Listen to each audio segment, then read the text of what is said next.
Esküleyim coş denizim, kanada şu gemimiz, gemimiz. Dalga bizim, tufan bizim, anamızın bu deniz, bu deniz, bu deniz. Müzakiremiz, deniz sizin, güle bize sizin. Sevgilimiz denizin. Bura Xəzərin qəlbi, neft daşlarıdır. Dənizin ortasında inşa edilmiş bu şəhər 10 illiklərdir Azərbaycanın güc rəmzidir.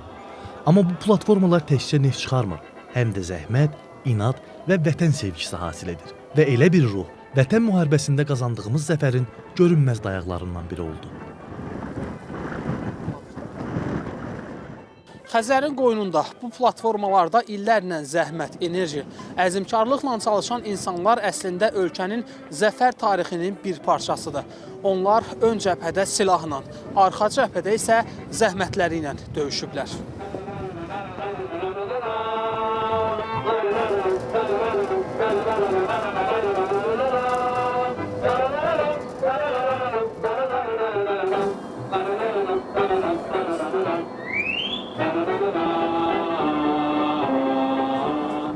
Vətən müharibəsi günlərində neft daşlarında iş dayanmadı. Ölkənin enerji damarları kimi bu platformalarda dayanmadan işləyirdi. Çünki hər litr yanacaq, hər damla neft, bir sursat, bir texnika, bir qələbə nəfəsi idi. Sokarda mühəndis işləyən müsahibim Xəliyyəddin Rəhimov deyir ki, 1-ci Qarabağ müharibəsində ön cəbhədə olsa da 44 günlük müharibə vaxtı o və həmkarları neft daşlarında misilsiz xidmət göstəriblər. Biz 2020-ci ilin sentyabrın 27-sində işdəydik. Durduq, xəbər eşitdik ki, müharibə başlayıb. Burada mən və mənim kimi işləyən işçilərin hamısının ürəyi oradaydı ki, arzulayırdı ki, geçsin, iştirak eləsin torpaqlarımızın alınmasında. Hamının bir arzusuydu. Bütün günü xəbərləri izləyirdik, prezidentin axşamlar müraciəti, xalqa müraciəti, alınan torpaqları, hər hansı bir kəndlərimizin alınmasını xalqa televiziya vasitəsilə deyəndə biz də bütün Azərbaycan Respublika əhalisinin bir üzvü olaraq, bir vətəndaş kimi həddindən artıq sevinirdik. Həm gənc olaraq, həm yaşlı nəsil hamımız sevinirdik torpaqlarımızın alınması ilə, uğurlarla.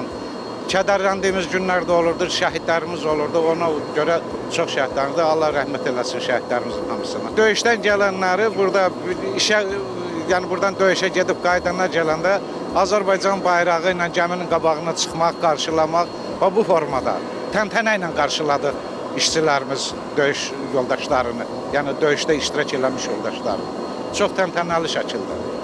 Yəni qələbə ilə qayıtmış bir əsgəri necə qarşılayırlar, elə bir qarşılıq. Bu platformalarda çalışan hər bir insan bu mübarizənin səssiz qəhrəmanı idi. Onların əli ilə yanan alov o dövrdə həm işıq, həm ümid idi. Ancaq 2020-ci il müharibənin başlanğıcında könüllü və ya səfərbərliyi ilə ön cəbhəyə yollanan neftçi qəhrəmanlarımızla da həmsöhbət olduq. Füzuli, Xocavənd, Cəbrayıl uğrunda gedən döyüşlərdə iştirak edib, döyüşlər zamanı kəllə-beyin travması və güllə yarası alıb. Yaralı vəziyyətdə 6 saata yaxın döyüşüb. Belə qəhrəmanlardan biri Taleh Qurbanov, digəri isə Eyşən Quliyevdir. Onlar bugün yenə də öz işlərinə qayıdıblar. Danışıram bu dəqiqədə həyəcanlanmam ki, o minamyotun gəlib düşməyi, ağız üstə yerə uzanmağım, yəni qulaqlarımın zingildəməyi, sonra güllə yarası, onun ağrısını hiss eləməyi. Yəni ağrı olsa belə yenə də ki, şükürlər olsun ki, millətimizin, xalqımızın qarşısında baş aşağı olmadıq. Başı dimdik yuxarı olduq, zəfərlə geriyə qayıtdıq. Füzulinin azad olunmasına görə, Xocavəndin azad olunmasına görə müharibə iştirakçısı medalı, bir də ki, cəsur döyüşçü medalı ilə Cənab Ali Baş Komandan tərəfindən tərtib olunmuşam. Vətən hamımızın vətənidir, yəni qorumağa hamımızın haqqıdır. Ona görə də oradan yollandım müharibəyə. Müharibə dövründə mənim vəzifəm sürücü olduğu üçün mən də döyüşlərdə fəaliyyətimi sürücü kimi davam etdirmişəm. Rabitənin, belə deyək, Ural texnikasını sürürdüm. Müharibə necə deyək, yəni çətin yollar həqiqətən çoxdur. Yəni bir sürücü olaraq, necə deyəm, sürücü olaraq orada texnikanı idarə eləmək, döyüş vaxtı rabitəni təmin eləmək bizim vəzifə borcumuz idi. Biz də boynumuza düşən vəzifə bunu çalışırıq ki, layiqincə yerinə yetirək. Biz vətənin müdafiəsinə qalxmağa hər an hazırıq. İndi də hal-hazırda arxa cəbhədə neft daşlarında öz fəaliyyətimizi bir çilingər kimi davam elətdiririk.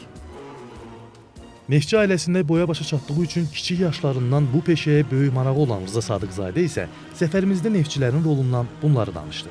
Səngərdə bizim əskərimiz, zabitimiz döyüşürdüsə, arxa cəbhədə də bizim neftçilərimiz belə deyək, şiddətli hava şəraitinə baxmayaraq neft çıxartmağa davam edirdilər. Çünki bunun əsas səbəbi o idi ki, biz yanacaq təminatını onları vaxtı-vaxtına təmin eləyək. Və bununla yanaşı mən deyərdim ki, ümumiyyətlə neft sektorunun Azərbaycanın iqtisadiyyatında böyük rolu vardır. Yəni hərbi sahənin, hərbi sənayenin inkişafında böyük rol olmuşdur. Neftçilər üçün dənizlə mübarizə gündəlik həyatdır. Amma bu mübarizənin arxasında təkcə əmək yox, bir vətən sevgisi dayanır. Elə bu sevgi bizi həm sınaqlardan, həm də müharibədən qalib çıxardı. Neft daşları. Bu dənizdəki daş adasında yüzlərlə insanın zəhməti, minlərlə ailənin çörəyi, milyonlarla insanın qüruru var. Onlar susaraq çalışdılar. Amma bu sükutun içində bir güc var idi. O güc bizim zəfərimizin enerjisinə çevrildi. Bu dənizin ortasında çalışan hər bir neftçi əslində vətən üçün dalğalarla döyüşür. Qəhrəman neftçilərimiz öz alın təri ilə vətənə enerji, gələcəyə işıq verib. O işıq bugün qələbə kimi parlayır. Neft daşlarının üstündə, xalqımızın qəlbində. Rahim Əkrəmoğlu, Elşad Heydərov, xüsusi olaraq Naxçıvan televiziyası üçün. Kızlar bize gün, deniz denizdir, gölen izledirdir. Sevgilimiz denizdir, deniz.